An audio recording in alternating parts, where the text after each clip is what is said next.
This was one of the best book series I have ever read. I think everybody needs to read this series. I think this series teaches some of the most valuable life lessons a person can learn. And I hated every single second of reading it. Maybe not every single second. Maybe more like 90% of the seconds.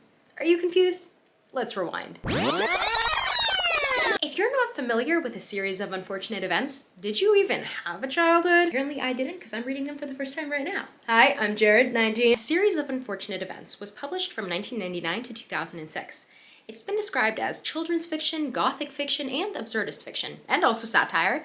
It follows Klaus Violet and Sunny Baudelaire after their parents died in a fire, and as the title suggests, what follows is a series of very unfortunate events. The series was made into a film and also a series on Netflix, which I actually watched and really enjoyed.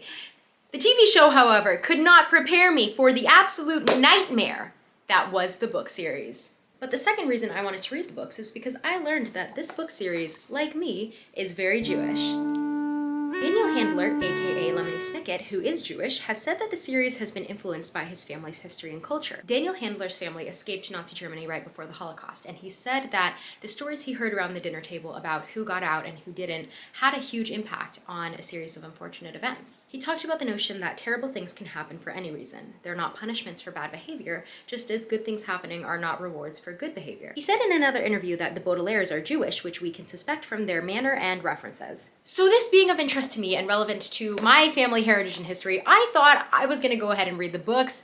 I thought it was going to be similar to the Netflix series, you know, a little dark yet still kind of whimsical with a happy ending, a happy-ish ending. I was not prepared.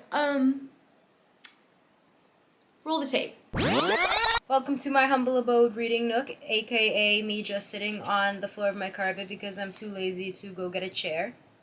I'm sick again because my immune system's a weak little baby, and I thought it would be a good time to start this book because I can't do anything else. I'm almost done with the first book.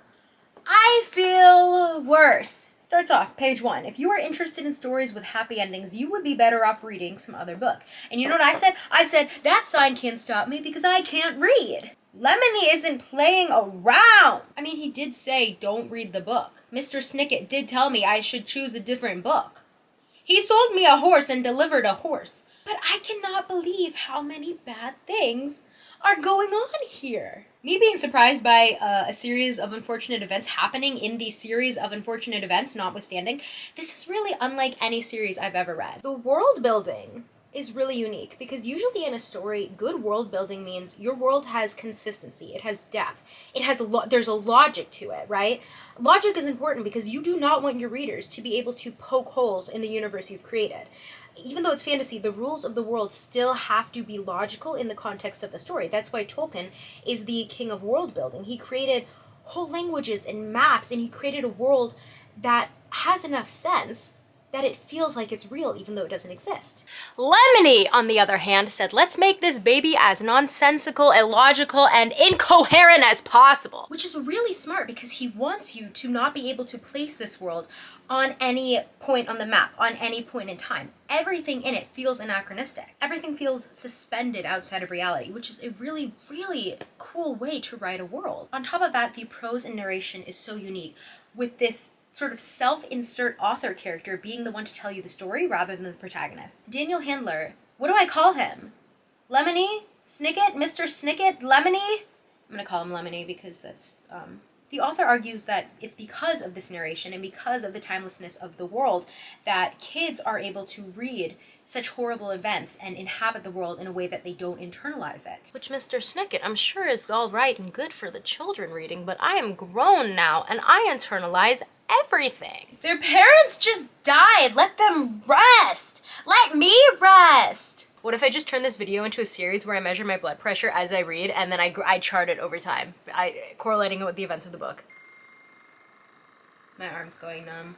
Never mind, it's normal. I think the thing is that it's not just that the events are terrible, it's that it builds up your hope and then it crushes it. I'm like, oh, maybe they're gonna get to go live with the judge, psych! Gotta teach kids young, I guess. Prepare for disappointment in life, children. Seriously, how did you guys read this at the age of, what, 11, 12? Did you also eat rocks for breakfast? I am genuinely curious. Let me know if you read this as a kid and let me know if you enjoyed it and why you enjoyed it and how old you are. for science and also for my validation. Am I just sensitive? I did learn about 10 new words though reading this book, which is really cool. I'm about halfway through the series. I just came back from some coffee shop reading, and I just want to say, I think Klaus, Violet, and Sunny are I think they're three of the most interesting characters ever created. I particularly really appreciated Violet. I think she's such a well-rounded female character. I think I really could have used her as a role model when I was young. I really appreciate her role as like an inventor, almost an engineer. I think that's something that is not explored in fiction for female characters as much. And it feels like sometimes authors will constrain themselves to the characters' identities by the characters' genders, and male characters are constrained by this too. It's not just female characters, and I think Lemony, what the do I call him? I think Daniel Handler. I think Mr. Snicket. I think Mr. Lemony. The characters he created did not feel limited or constrained by the way society expects them to behave, and I think that's a great thing to model for kids. He said in an interview, "I suppose my goal was transcending gaps in generation, gender, and whatever other categories we might dream up," and he certainly succeeded at that. And if you're looking for other books with amazing female characters written by amazing female authors, I do want to share a couple of recommendations that have both been highlighted by Spotify for Women's History Month, and these audiobooks are included with your Spotify Premium subscription. The first is Pachinko by Min Jin Lee, which is a historical fiction that follows a Korean family over several generations. It's a beautiful, really moving story, and more importantly, filled with strong, tenacious women who persevere against hardship. And what I really appreciate is that it tells the story of a time in Korean history that a lot of people might not have learned about. The second is The 100 Years of Lenni and Margot by Marianne Cronin, a really powerful story of female friendship. It follows 17-year-old Lenni, who lives on the terminal ward, who befriends Margot, an 83-year-old woman from the next ward. Together they paint their life stories over their shared century, and this book is just filled with life and friendship, and it'll probably make you cry, but like in a good way. And lastly, A Series of Unfortunate Events is also included with your Spotify Premium subscription, and my favorite thing about the audiobooks for this series is that some of the books are actually narrated by the author, Lemony Snicket himself, which is really cool because you get to actually hear how the author imagined these lines being said when he wrote it, which I think is just so neat. Okay, one more thing I forgot to mention that is really cool about the Series of Unfortunate Events audiobook. The first book is actually narrated by a full cast, so I just need you to listen to this for a second. It's really cool. Violet, what can we do? I don't know. I'm afraid. Me too. Let's have some dinner! The theatre troupe began pounding on the table. She put down her charcoal and shook my hand. I hadn't ironed a thing since 1957. I think what I'm struggling with is just how repetitive the stories in the series are. It doesn't feel like there's any sort of growth or development between the books. It's like the same story over and over. I have found a safe and completely not dangerous place for you children to live. It's right here inside the active volcano. That sounds dangerous. No, it's perfectly safe. It only erupts every 100 years, and it hasn't even erupted for the last 99. Here is your new father. He's your uncle's, cousin's, sister's, great-grand-nephew's, dog's, niece's, step-brother once removed. That's Count Olaf. Oh, it's not, you stupid So funny, it turns out that was Count Olaf. Too bad he got away while the volcano was erupting. We'll get him next time. Probably.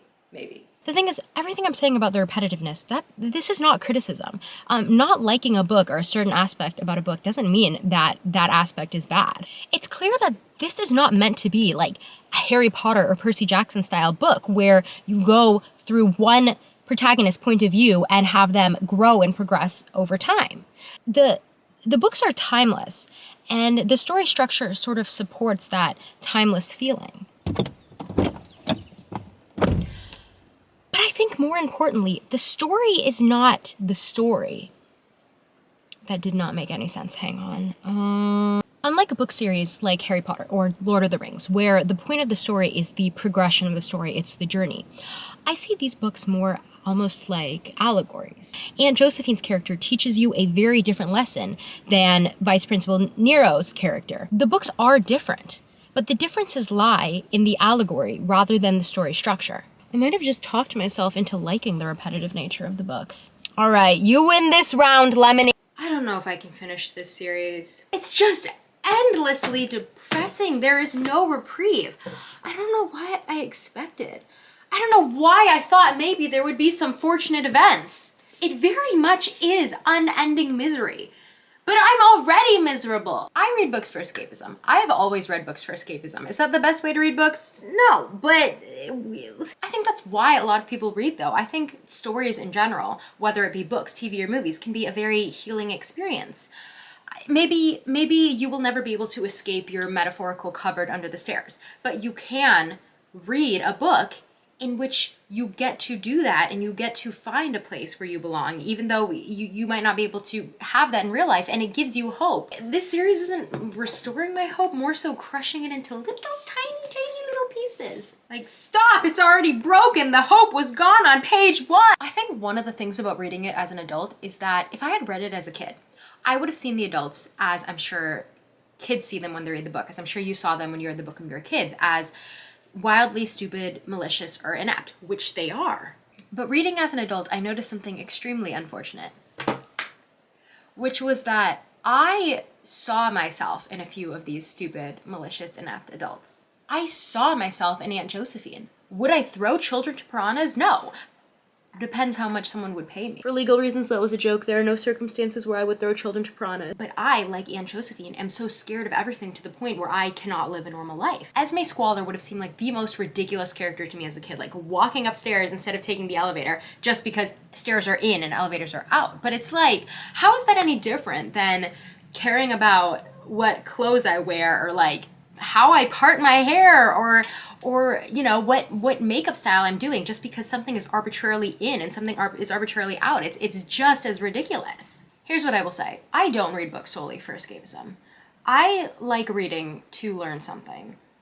I think, again, that's why lots of us like reading. If a book is the best escapism I've ever read, but I don't learn anything from it, then what's the point? And I think that's what keeps me coming back to this series, despite my amygdala begging me to stop, is that this series does what the best stories do, which is makes you reflect on your life and ask questions about your life. But please, no more, I can't take it. I finished the series, and spoiler alert, it doesn't end well. I guess that's not really a spoiler, because he says it on page 1 of the first book, that the story doesn't end well. But if you're a clown like me, the last few books in the series were actually some of my favorites. It started to feel like there was a real progression, that the events of the previous book had an impact on the next, which, as I've said, is just a personal preference when it comes to reading a series. The ending was undoubtedly superior to the Netflix show, but I vastly preferred the Netflix show's ending. I preferred that they tell us what was in the sugar bowl, even though the answer wasn't entirely satisfying. I preferred that they told us what happened to Klaus, Sunny, and Violet, even though their happy ending was not what was promised by the narrator. I preferred that we got to see Lemony Snicket get closure, even if it wasn't entirely realistic. And I think that in and of itself is why the ending to the books was superior. I was willing to cover my eyes and accept a happy ending, even if it didn't do justice to the story being told, just so I could feel better. Now, to be clear, I'm not criticizing the Netflix show. I think the ending to the Netflix show actually kind of perfectly fit the show, the story the show was telling. I think it was also very clever. But the books were telling a very different story to the show. The story the show was telling was one that was very much, if you keep fighting, if you keep doing good, you will eventually earn your happy ending. I was raised by Disney, don't look at me like that. That is not the story the book was telling, and I think some might say the books were telling a more important story, which was the story that Daniel Handler learned from his family's history, which is that just because you do good does not mean you will be rewarded with good things, but you should endeavor to do good regardless. Daniel Handler said in an interview, by the time they are old enough to read or be read to, they have long learned of the world's injustices, both big and small. I would not presume to think that my books or the books of anyone else teaches these truths. What they do is acknowledge and explore them. And there is a type of reader who prefers such truths acknowledged and explored rather than cheerfully swept under the rug. This book doesn't end on an answer. It does not tell you what happens to the Baudelaires. It doesn't tell you what's in the sugar bowl. Like the best stories, it ends on a question.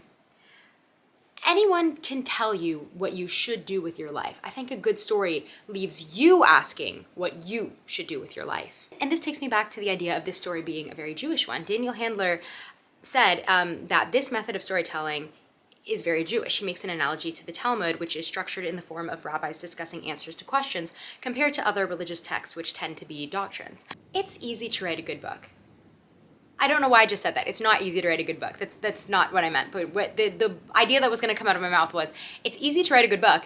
But it's not easy to write a book that is both good and original, and it's even harder to write a book that is both good, original, and leaves you asking questions. So, after reading the story, my question would undoubtedly be, Lemony, why would you write such a miserable, soul-crushing, depressing, horrible story? Luckily, we do have an answer to that question, because he was asked this in an interview, to which he responded, I thought it would be interesting if terrible things happened to 3 helpless children over and over again.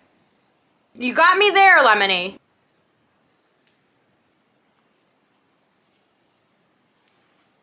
Girl must have had thin hair, because there's no way.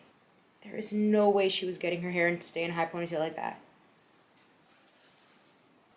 Bruh.